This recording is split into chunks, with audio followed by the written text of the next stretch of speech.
All right, everyone. Now it's time for the occult video 420, man. Occultism and drugs. Yes, indeed. The usage of psychotropics specifically. Herbal medicine is twain with the occult as well. And we've talked about barbershops and things like that. The Barbers Guild in ancient Britain, things of that nature. The original apothecarians.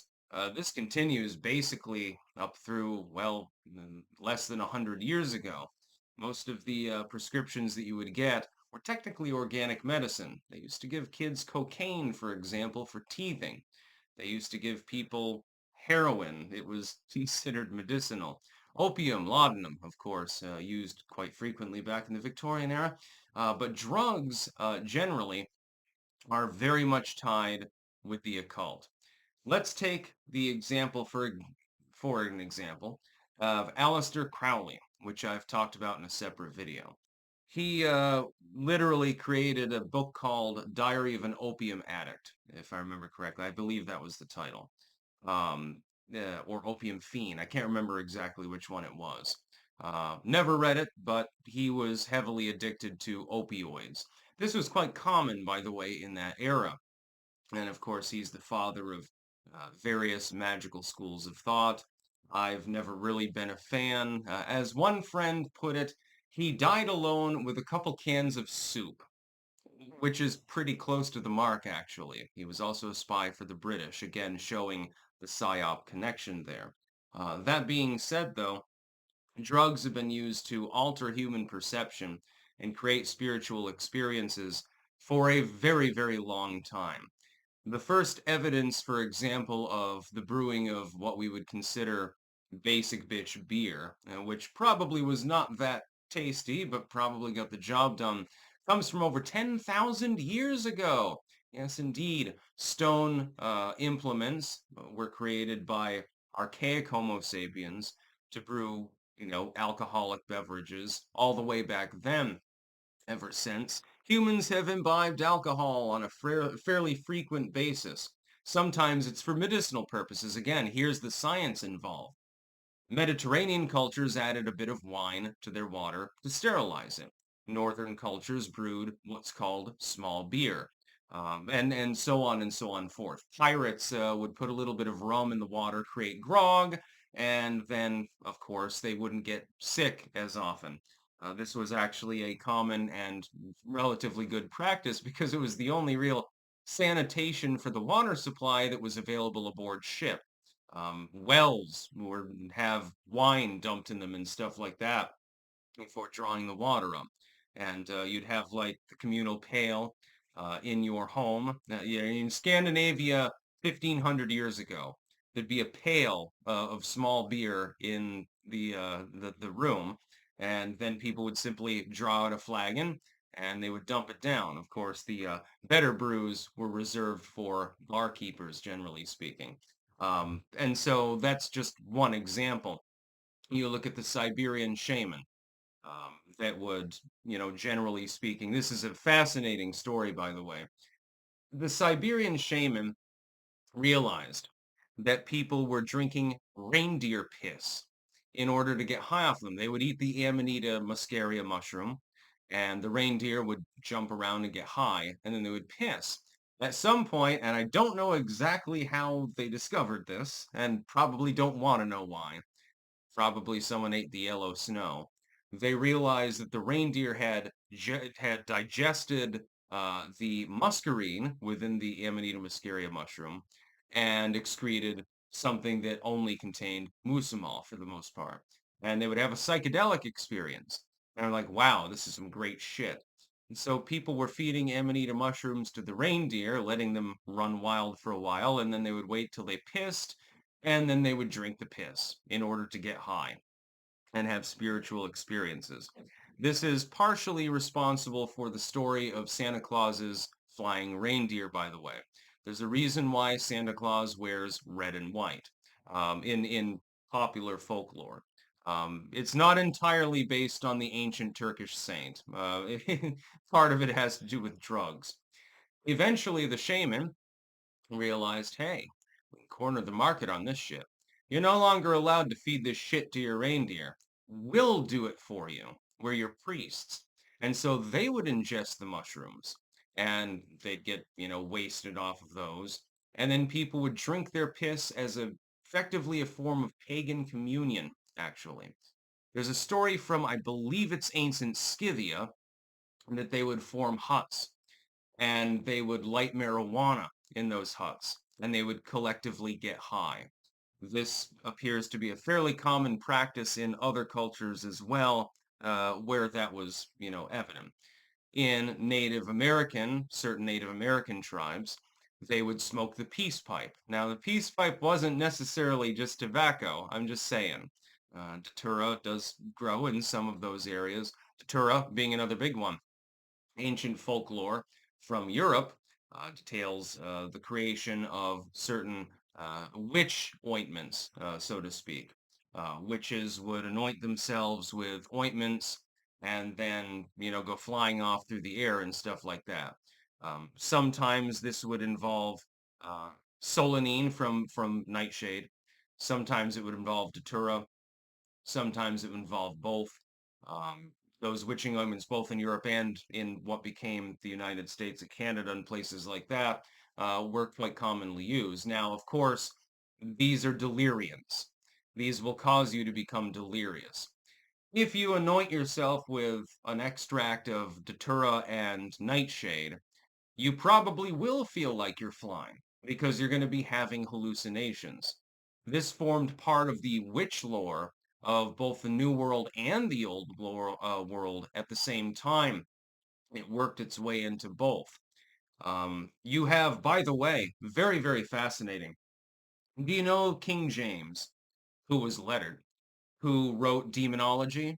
The same King James that had the Bible commissioned, the one that most Christians use. Well, he also wrote another work, which is very interesting. He was obviously against witchcraft. The Catholics said, okay, if it's white witchery, that's perfectly fine. If it's black magic, then we're going to kill you. The Protestant King James said, no, no, it's all evil, so I'm going to kill you anyway. I don't care if you're trying to heal people. Sort of forming the backbone of what became the puritanical movement, by the way. King James also wrote an interesting work, which I have edited and read, called A Counterblast to Tobacco. This mind-altering and highly addictive substance was brought back to Europe, of course, from the New World, and people were smoking it up. He did not like the smell, apparently. And so he wrote this work, a tract against literally tobacco usage. Fascinating work. You should definitely check it out. It's absolutely fascinating piece of history. All through the ages, psilocybin, mescaline, the Hopi Indians and certain other groups, ayahuasca rituals, iboga, also indicated in the remission of substance abuse disorders, actually. It's used in Central Africa. Ibogaine, a potent drug, causes you to sort of go inside of your own mind and then reevaluate your life and stuff, and it can bring about a revelation that can clear up other addictions. Whether or not it works in any individual case, of course, is up to their decisions thereafter. But it has been indicated in substance abuse disorder being relieved. Same with psilocybin, by the way. You look at the New Age movement with LSD. Now, here's the fun part. The Victorians were the ones that developed the concept of the New Age. It starts with Blavatsky and people like that. Your great-great-grandmother might have been drawing pentagrams on the floor and laying down and doing a seance. It is entirely possible. They were using all sorts of fucking substances. Again, as I said, back then pharmaceuticals were not particularly regulated. So cocaine, heroin, opioids, all of these things, they drank a lot. Absinthe, that the Green Fairy was the first victim of the drug war, oddly enough. I've had absinthe before. It's quite tasty. They were wasted like all the time. They even used, by the way, solanine drops in their eyes. Women would use solanine eye droplets in order to make their eyes look better.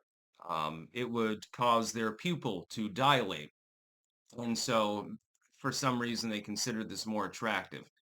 Victorian culture was a little bit weird. Onwards a few decades, now we're in the 1960s and 70s. We've got another New Age movement, which is literally just bootstrapped from the Victorian era, although the people at the time were too retarded to know this. They were then dropping acid and talking about love peds and meditation and Atlantis and all of these other things. Basically, the same concept. In fact, it's almost like the 1960s, especially, were a redo of the Victorian era, only without the sexual mores. Other than that, it was basically the same concept. I think we're going through another New Age movement currently with the tarot cards and the, hey, check this plan out. I just found it on online. Turns out it's psychedelic. Do you remember the story of Bananarine? Oh, I remember hearing about that from the 70s. The idea that you could take banana strings, the strings and the peel of the banana, and you dry them, powder them, and smoke them. Somebody dreamt this up as a joke, I have a feeling. That has nothing to do with the occult. It's just an interesting aside. So you've got the intertwining with New Age movements. You've got antiquity. The ancient Romans were on a slurry of different substances. When people came to the New World, one of the first things that they did was smoke tobacco. And so psychotropic or mind-altering things have always been twain with the occult because some of the first true occultists were basically just drunken high chemists more than anything else, alchemists and so forth. Witches, so-called, would dispense various mind-altering substances, usually for medicinal purposes more than recreational ones. For instance, in my own, pathway through psychedelia, I was using it to have spiritual experiences. Were some of them quite pleasurable? Yeah, I loved acid, for example, which is derived from ergotamine, which is derived from an herbal source. And technically, you're poisoning yourself. But at the same time, you can have a spiritual experience on them. Disclaimer, I'm not saying that you should, or that it's legal to do so. If you look at Syrian rue, that's used in certain rituals. If you look at rituals within voodoo, for example, some of the rituals that they involve rum and things like that. Whatever's available and is capable of altering the mind state. Alcohol, tobacco, psychedelics, even hard drugs. They're used in a ritual setting. Uh, uh, there are only a handful of drugs that I know of that don't appear to have really been used in ritualism. Crack would be probably one of the examples, or fentanyl or something like that, because they're understood to be entirely synthesized. Although I would note cocaine is derived from the cocoa plant. And the coca plant is used in ritualism down in South America, actually. It's also used to alleviate altitude sickness, actually, because it's a stimulant. And so people will chew quids of the coca leaves. They do the same in South America with, what's the name of the species? I can't remember the name of the species. It's the one that ayahuasca tends to be derived from, and they'll chew a quid of it. Salvia divinorum, which I've used many times, not recently, but in the past. I wouldn't dare to use it now. Salvia divinorum, chewed as a quid, was used for hallucinating and having spiritual experiences. The idea of altering one's state of mind and it being spiritual has been held by virtually every culture in human existence. You look at the idea of sake and it having literal spirits in it. There's a reason that we call them spirits, by the way. You think of that, innumerable examples. Name a psychotropic substance that occurs in nature. Some culture has probably utilized it for a ritualistic purpose. Look at the hashishin, for example. Look that up. That's about all. Peace out.